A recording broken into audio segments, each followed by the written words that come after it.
Nas primeiras horas da manhã do dia 5 de novembro de 1989, Elizabeth, mais conhecida como Betty Broderick, invadiu a casa que o seu ex-marido dividia com a sua atual esposa, Linda, né? O nome da esposa era Linda. E com uma arma calibre 38, ela deu um fim brutal e sangrento ao divórcio mais conturbado que os Estados Unidos e San Diego já viu. E não só, né, ao divórcio, mas também à vida desse casal. E dependendo de que lado você acredita, né, de que lado você tá, a Betty foi um monstro que tirou a vida de um casal, ou o Dan, né, o ex-marido dela, aterrorizou a Betty durante tantos anos, fisicamente, mentalmente e até legalmente, que fez ela chegar nesse ponto. Bom, esse é o caso de hoje. Você já viu que não vai ser um caso simples, né? Você já viu que vai ser um caso aí cheio de emoções. Então peço para você já compartilhar esse episódio aqui, aonde quer que você esteja ouvindo. Já compartilha no seu Instagram, manda para algum amigo. Isso me ajuda muito, muito, muito. Nós somos o podcast número 3 em True Crime. Vamos chegar ao número 1. Então eu só vou conseguir isso com vocês. Então, por favor, façam isso. E se quiser me mandar uma mensagem, se quiser postar nos seus stories que você está escutando, é só marcar o @erica_mirandas. Eu sorteei 2 livros sobre casos reais, né? Um deles era sobre o O.J. Simpson e o outro era do Ted Bundy. Então, para você não perder essas coisas, vai lá no Instagram, @erica_mirandas, com S no final, e fica por lá acompanhando. Devo colocar mais sorteios em breve, tá bom? Então agora, vamos parar de enrolação e vamos pro episódio dessa semana.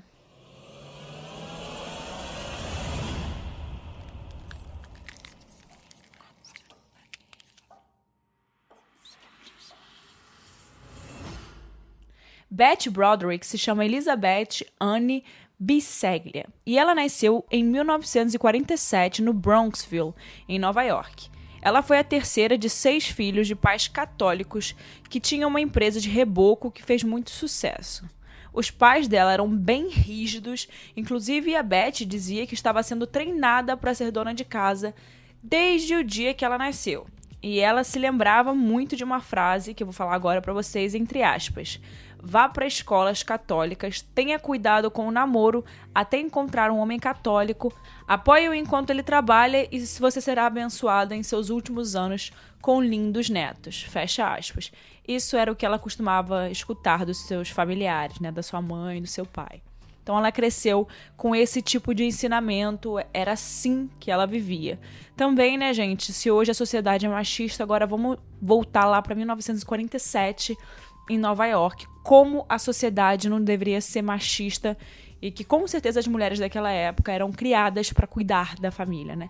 Betty era uma aluna invejável na escola durante a adolescência. Ela formou-se em educação infantil e recebeu um diploma adicional em inglês por causa do crédito que ela tinha estudantil. E tudo estava caminhando para o seu sucesso profissional quando ela conheceu o Dan Broderick, em 1965. E eles se conheceram quando eles estavam fazendo um curso de especialização na Universidade Notre Dame, em Indianas. E juntos, assim, para quem via de fora, eles eram um casal perfeito, né? Mas naquela época, de fato, eles eram um casal perfeito, sim. Eles se davam muito bem, eles se gostavam muito e faziam muito sentido, né, os dois juntos. O Dan tinha acabado de concluir o curso dele de medicina e estava começando o curso de direito pela Harvard. E na época ele não tinha reservas financeiras, tanto que ele precisou usar um empréstimo estudantil enquanto a Betty estava ajudando a pagar as contas de casa com seu trabalho. Nessa altura, né, como eu disse para vocês, eles pareciam um casal bem alinhado, que um ajudava o outro, né, na construção do futuro dos dois. Eles começaram a se relacionar muito cedo, já desde o início eles começaram a morar juntos. Então, eles viveram esse início de vida juntos e eles pareciam realmente estar um empurrando o outro para o futuro. O Dan estava agora acabando medicina e ia começar direito na Harvard e ela estava ali, né, trabalhando e também estudando. Eles tiveram 2 filhos enquanto o Dan estava se formando. Logo depois, ele também foi contratado por um escritório de advocacia e ele foi cada vez ganhando mais espaço e fazendo o nome dele, né, um nome de peso na área profissional. enquanto a Beth trabalhava meio período e ajudava ali na renda com venda de cosméticos e utensílios para casa, né? Tupperware, essas coisas para cozinha. E isso era para ajudar nas despesas que não eram baixas, né? Com 2 filhos, com um marido que está fazendo faculdade de direito. Então, assim, não era fácil para ela conseguir conciliar tudo isso, né? E alguns anos depois, em 1978, o Dan já tinha segurança financeira o suficiente para dar uma aliviada na esposa, né? Mas ele preferiu abrir o próprio escritório, que naquela época fazia sentido, né? A Beth não apenas apoiou, né, como ela sempre fez, como ela também auxiliou na construção do escritório. Em 4 anos, o Dan se tornou referência em San Diego, atuando em casos de negligência médica e fazendo fortuna, expandindo o escritório. Ele estava crescendo muito, né, nesse ramo.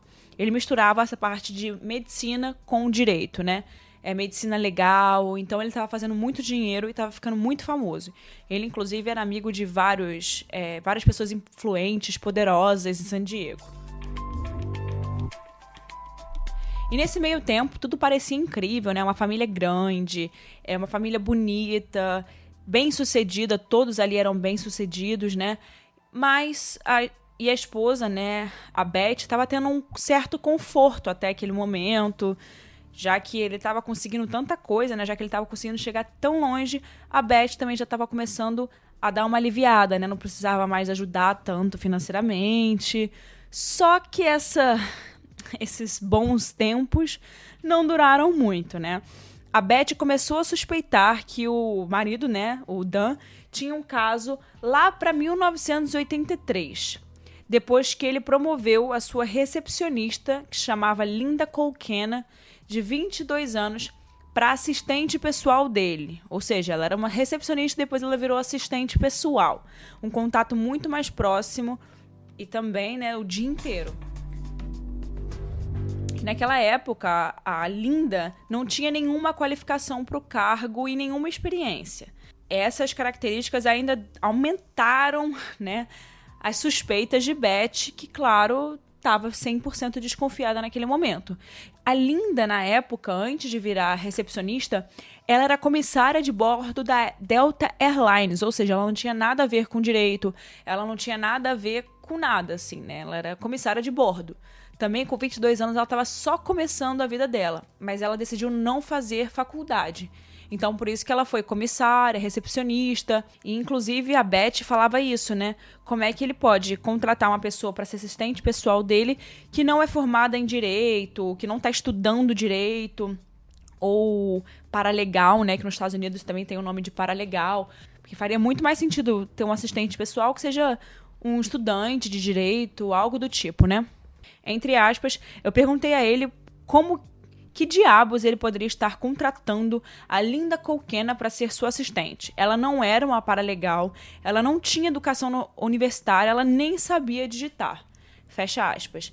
A Beth contou isso, né, anos depois, a um repórter do Los Angeles Times.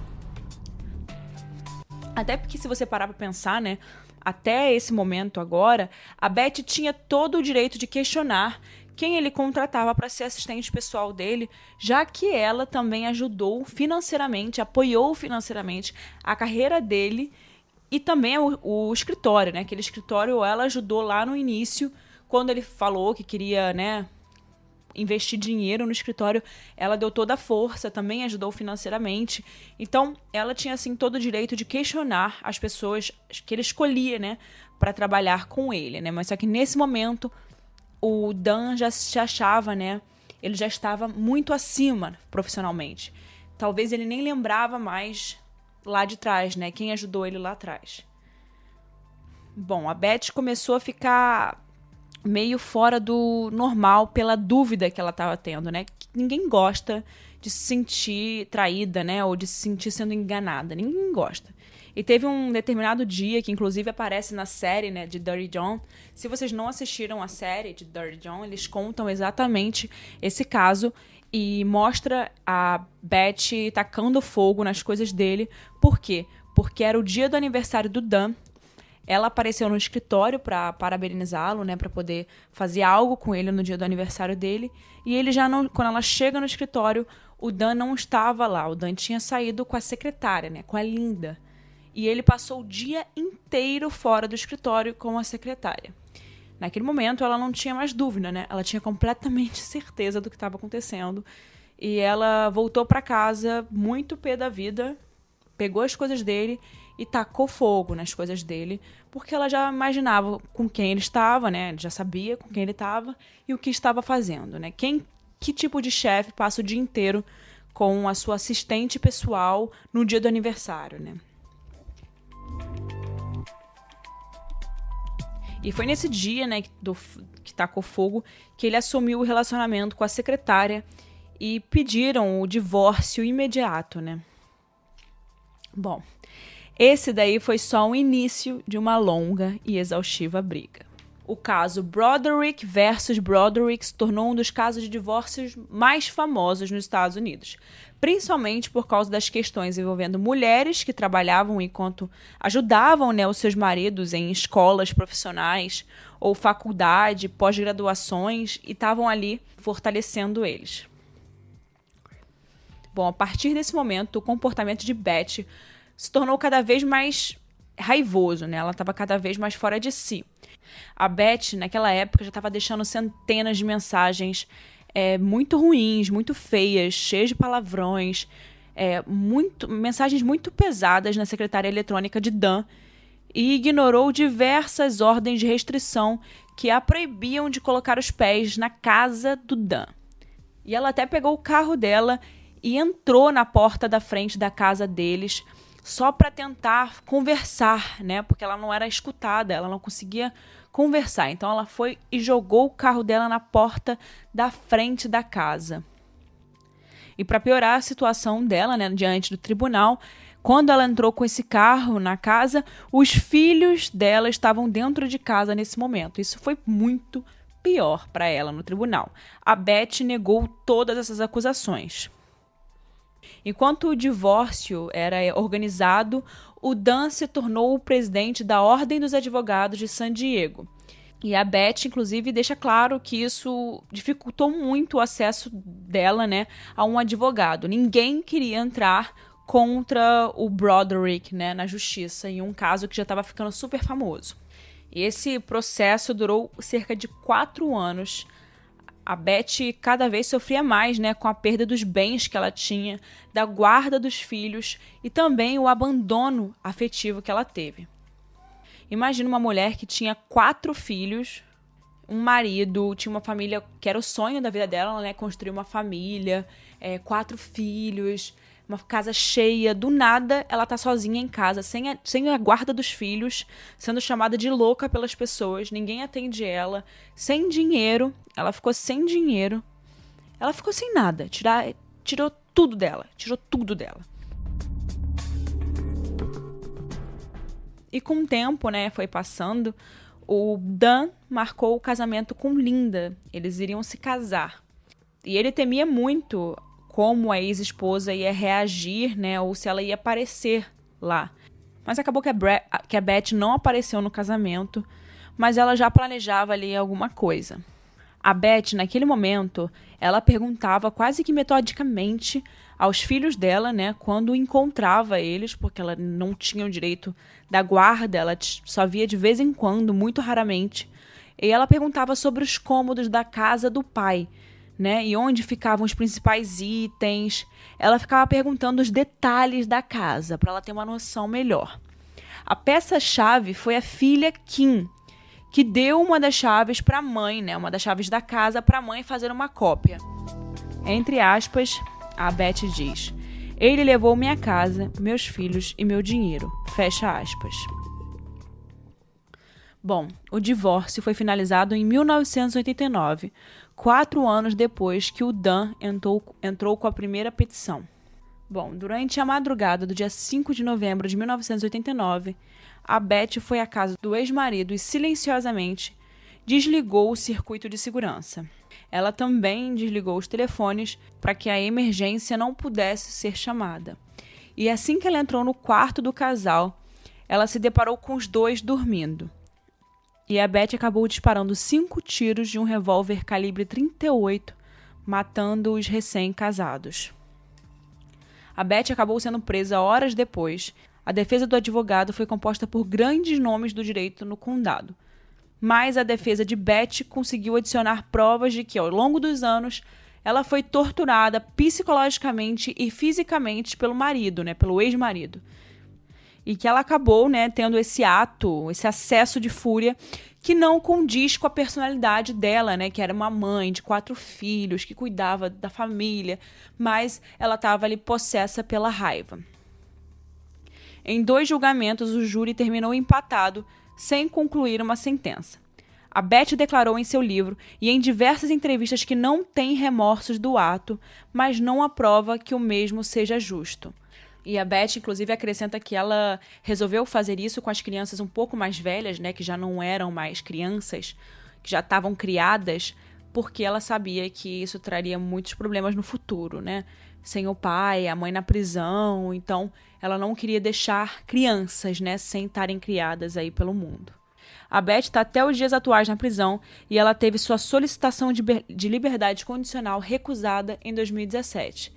Podendo recorrer só em 2032.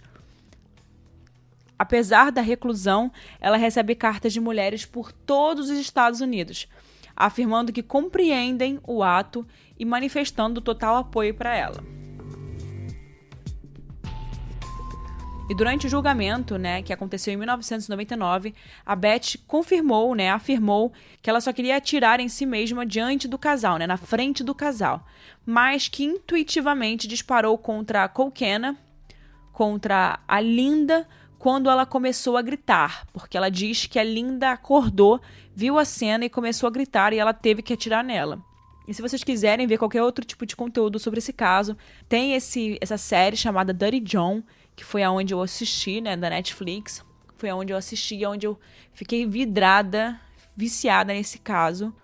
E é muito legal, eu sugiro vocês que assistam, porque a gente sente na pele realmente tudo isso que aconteceu. Bom, agora eu vou para uma parte que eu queria conversar com vocês sobre esse caso, que me deixa muito... Toda vez que eu vejo esse caso, eu penso nisso, Será que dentro daquele contexto ali específico, a Beth Broderick, ela tinha condições mentais para entender e também se comportar de acordo com as leis? Será que ela não foi tirada do consciente normal dela, gente? Será que isso não gera um entendimento e não dá para reconhecer que houve uma violência psicológica, que ela sofreu durante anos a fio? Uma coisa que é muito verdade é que as pessoas também não conseguem entender que a violência ela não é só física, a violência também é muito psicológica. É até mais psicológica em muitos casos que a gente não consegue ver, Porque quando ela é física fica claro, mas quando ela é psicológica, ela dura até muito mais tempo. E nesse caso, claramente, ela sofreu uma grave violência psicológica. Tiraram tudo que era de mais importante na vida dela. Tiraram a razão da vida dela. Em uma entrevista ao Los Angeles Times, no ano de 1989, a Elizabeth afirma que o marido agia de maneira, para fazer com que ela mesma parecesse louca, E ele fazia isso para poder se sentir menos pior, Para não se sentir tão ruim pelo divórcio e manter a imagem dele intacta. Ou seja, ele ia lá, mostrava para todo mundo que ela estava louca, que ela é uma ex-mulher louca, e ele ficava com aquela imagem, intacta. E a Elizabeth afirmou que essas explosões emocionais que ela tinha nada mais eram do que respostas à maneira calculista que o Dan lidava com o divórcio, E ela lidava 100% com a emoção e ele lidava 100% com a razão, desde o início de toda a situação. Logo no início, isso fica muito claro na série, a Beth fica com muita raiva do que está acontecendo, dele tá traindo ela, e ele é muito básico, ele é muito direto, ele é muito calculista mesmo.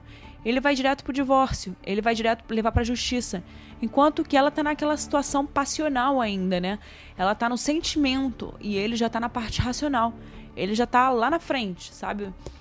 Normalmente, essa parte da justiça a gente vê depois, Normalmente a gente trata primeiro do emocional. Inclusive, eu ouvi bastante texto na internet sobre gaslighting, não sei se eu tô falando certo, né, de que ela teria sido vítima, né, do abuso psicológico, que é conhecido como gaslighting, que é quando o agressor faz a vítima duvidar de sua própria memória, né, sanidade ou percepção do mundo. Esses casos podem variar desde uma simples negação em relação a abusos até a busca da desorientação da vítima. Esse termo ele indica um apagar e acender de luzes, ou seja, uma consciência relativa da situação que está vivendo, ou seja, a pessoa não tem 100% consciência do que ela está vivendo ali naquela situação. E também tem toda a manipulação emocional que sofrem nesses casos de gaslighting, né? Nesses casos, o abusador distorce, mente e induz a vítima a achar que enlouqueceu e que está errada. E essa manipulação que ela sofreu, né, esse gaslighting que ela sofreu durante anos, fez com que ela perdesse a noção da realidade, vivendo literalmente em uma situação paralela, né, onde ela não tinha mais condições de agir ou capacidade de sair dessa situação, né, de pesadelo. Bom, esse é o caso da Beth. É um caso que me deixa muito pé da vida. Eu vou ser bem sincera com vocês. Eu fico muito pé da vida com esse caso. Eu fiquei com uma raiva do Dan. Não que ela não tenha culpa, né, gente? Mas assim, é impressionante como esse homem ele não tinha empatia pelas pessoas. Ele provavelmente, depois de uns anos, ia fazer o mesmo que ele fez com a Beth, ele ia fazer com a Linda. Então, assim, é muito ruim, né? A gente passar anos, né? Achar que criou uma família com a pessoa, achar que conhece aquela pessoa e depois de anos a pessoa te deixa sem nada, sendo que você fez de tudo pelaquela pessoa. Eu fico com muita raiva desse caso. Inclusive, eu me lembro que quando eu assisti essa série, eu falei, gente, eu tô com tanta raiva desse caso que eu não quero nem gravar episódio. Quero nem gravar nada, eu tô com muita raiva desse caso. E se vocês procurarem no Google, né, vocês conseguem ver as imagens desse casal. A Beth, ela era muito bonita, jovem. Hoje em dia ela já é uma senhora, né? Dá pra ver que ela mudou bastante. Deve ter passado por muita coisa, né? Além disso, ela deve ter passado por muita coisa na prisão. A Linda também era uma mulher muito bonita. E o Dan tava lá naquela situação ali que ele criou pra ele mesmo, né? Pra família mesma dele. Ao invés de ter sido um pouco... Se ele não tava mais feliz com a Beth, era só ele falar, né? Demonstrar e dar pra ela o que de fato era dela, né? O que de fato ela tinha naquele relacionamento, porque ela ajudou ele a construir muita coisa, e é muito legal vocês verem a série, assistam Dirty John. Enquanto ele estava estudando, indo pra faculdade, ela estava em casa cuidando das crianças, ela estava indo trabalhar, ela estava tipo mega cansada, imagina, 4 filhos, tendo um marido que trabalha e que faz faculdade, e ela ainda tinha que trabalhar para poder ajudar nas despesas. Então, assim, foi muito difícil para ela, a época da juventude. Ela ralou muito junto com ele. Eles ralaram muito. Então, assim, o que ele fez foi muito filha da putagem com ela. Só dá pra falar assim, foi muito feio o que ele fez, muito feio. E, assim, a pessoa devia estar com muita raiva. Ela não devia mais saber o que fazer da vida dela. Eu realmente acredito no que ela disse, que talvez ela ia tirar a vida dela ali na frente deles. Eu não sei, eu tenho um pouco de dúvida. Me diz aí a opinião de vocês. O que vocês acham? Ela realmente queria tirar a vida dela ali? Ou ela realmente foi pensando em tirar a vida dos dois e não a dela, que é o que aconteceu? O que vocês acham desse caso? Eu quero saber a opinião de vocês. Bota aqui, se você estiver no Spotify, você consegue dar a sua opinião no episódio. Quero saber a opinião de vocês. E até o próximo caso. Esse caso aqui me deixa com tanta raiva, gente. Meu Deus. Assistam essa série no Netflix.